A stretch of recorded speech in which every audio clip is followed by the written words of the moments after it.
Depuis mon dernier séjour, en juin 2019, Haïti a connu pas mal de crises et le pays a été bloqué à plusieurs reprises. Nous allons voir plus ou moins chronologiquement les obstacles rencontrés et la façon dont Dieu nous a délivrés. De janvier à juin 2019, ça c'est un rappel, nous avions avec nous sur le campus une soixantaine de jeunes représentant les 10 départements d'Haïti. Ils sont donc rentrés chez eux comme prévu et ils ont pris à cœur leur rôle de transmettre la vision. À peine de retour chez eux, en août 2019, une trentaine de ces jeunes ont été reconnus comme lions par les instances internationales des Lions Club en vue de la création d'autant de nouveaux clubs à travers le pays. Il faut noter que cette démarche de reconnaissance préalable était tout à fait inédite. Notre objectif dans l'extension nationale des Lions Club, c'est la promotion d'un esprit de service. Avec l'aide des contacts locaux et internationaux que créent les Lions, nous envisageons l'esprit de service comme un levier de développement pour Haïti. Tout aussi miraculeusement, 10 caisses d'épargne et de crédit, c'est-à-dire une pour chaque département, ont reçu leurs autorisations officielles du Conseil national des coopératives, le CNC.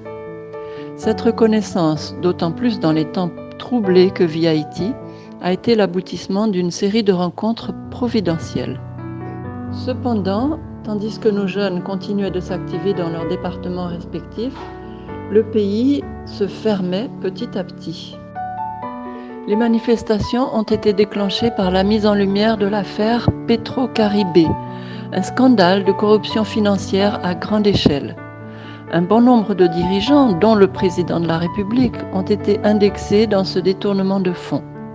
Les manifestations demandant où est l'argent de Petro-Caribé et exigeant la démission du président ont fini par paralyser complètement le pays. Les barrages sur les routes se sont multipliés, tandis que le carburant devenait introuvable ou se vendait au noir à des prix faramineux. Il y avait beaucoup d'insécurité et parfois des explosions de violence. Bref, le pays était bloqué. C'est ça qu'on a appelé en créole « pays loc ». On ne pouvait plus voyager par la route entre Gonaïves et Port-au-Prince. Ça a été l'occasion de remettre en opération la piste d'aviation qui se trouve sur le terrain d'Ebenezer et que nous avons baptisée Aéroport Hugues Saint-Pierre de la Savane de l'Espoir. Même les travaux publics se sont mêlés de la partie pour activer les travaux. Des vols réguliers à raison de 1 ou 2 petits avions par jour ont rendu de grands services à la population gonaïvienne qui était autrement bloquée. Cet exploit n'est pas passé inaperçu.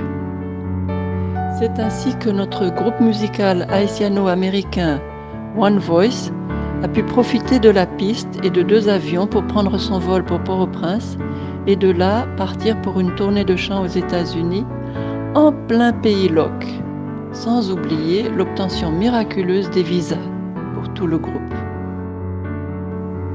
La tournée de One Voice a été une occasion de témoignage chrétien en période de Noël et une ouverture sur le monde avec cette dizaine de jeunes.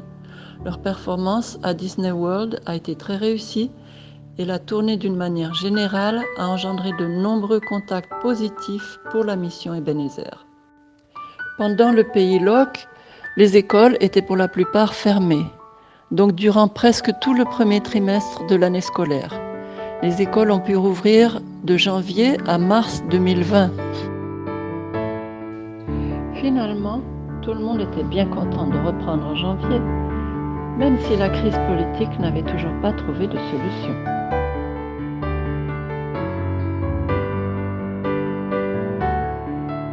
Et puis, au moment de la reprise, nouveau sujet de préoccupation, le monde commençait à s'agiter autour de l'épidémie de coronavirus. En Haïti aussi, les réseaux sociaux relayaient les nouvelles les plus abracadabrantes et les thèses complotistes avaient la part belle. Finalement, le 20 mars, c'était l'annonce du confinement pour Haïti, avec essentiellement la fermeture des écoles à nouveau et la fermeture de toutes les églises. Malgré tout, la vie sociale devait bien continuer. La vie en Haïti s'organise en grande partie à l'extérieur, même pour faire la cuisine. Le marché doit continuer de fonctionner, autant les marchands que les acheteurs vivent au jour le jour. Les maisons petites et surchauffées sont faites pour y dormir. Les transports en commun ne laissent pas la place à la distanciation. Autant dire qu'on se préparait au pire.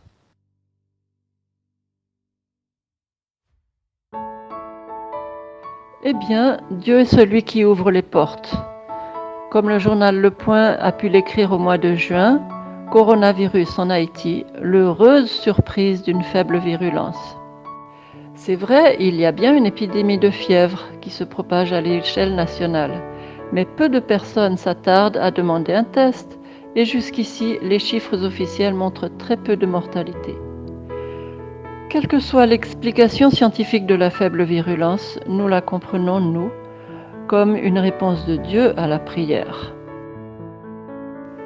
Le confinement relatif ayant heureusement été levé en juillet, la fin de l'année scolaire a pu avoir lieu dans les écoles au mois d'août et septembre. Vous voyez ici une classe de l'EPI qui a repris ses cours au mois d'août. Il faut dire que nos classes secondaires de l'EPI avaient pu travailler partiellement durant les périodes de fermeture des écoles. Le mois d'octobre 2020 était réservé aux examens. La classe de 4e de l'EPI a passé les examens officiels dans ses propres locaux. Les résultats déterminent les passages en 3e et tous nos élèves ont réussi. Sujet de joie, de fierté et de reconnaissance. Tandis que la classe de 3e se construit gentiment.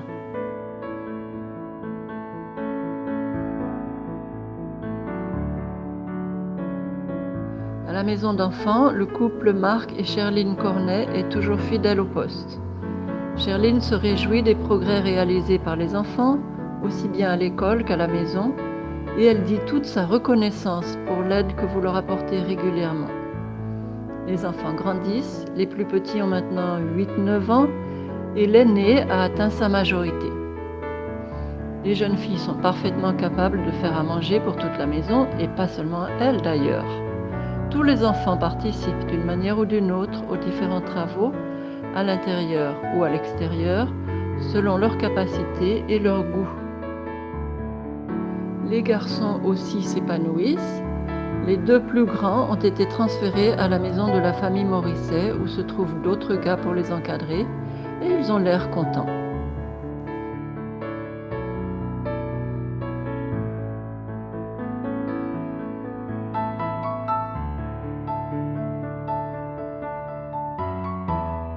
La vie à Hibiscus continue. Nous avons profité du confinement pour faire des activités ensemble, surtout de la musique, du solfège, et c'était une bonne occasion de renforcer les liens entre nous. Depuis le mois d'août, une jeune chinoise s'est jointe à notre équipe.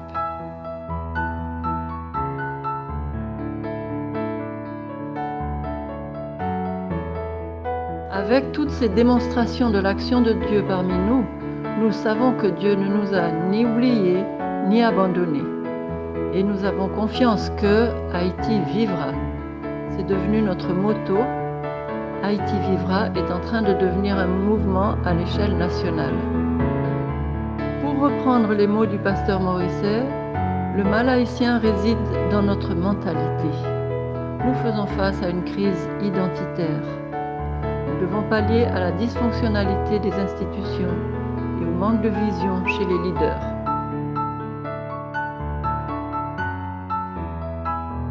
Donc l'objectif principal d'Haïti Vivra est de rassembler les forces vives de tous les domaines qui soutiennent Haïti et son peuple, c'est-à-dire la vie spirituelle, la vie sociale et économique.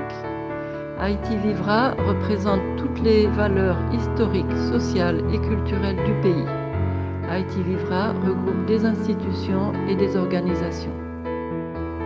Quant au Forum, foyer de renaissance, unité, mobilisation, c'est un rassemblement sociopolitique représentant toutes les couches sociales.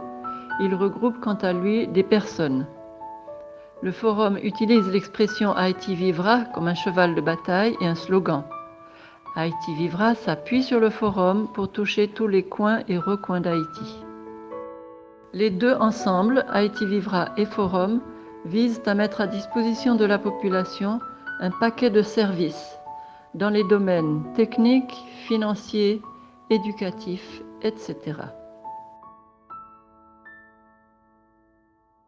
Ce petit panorama est une invitation à changer notre regard par rapport à Haïti, tout comme notre œil ou l'objectif de la caméra doit s'adapter pour regarder l'œuvre d'art de la petite araignée.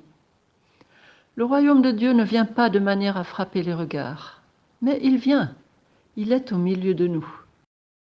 J'espère qu'au cours de ce petit voyage, vous aurez vu la main de Dieu, le Dieu qui ouvre les portes, même quand tout paraît fermé. Et que cela nous parle dans notre situation de confinement.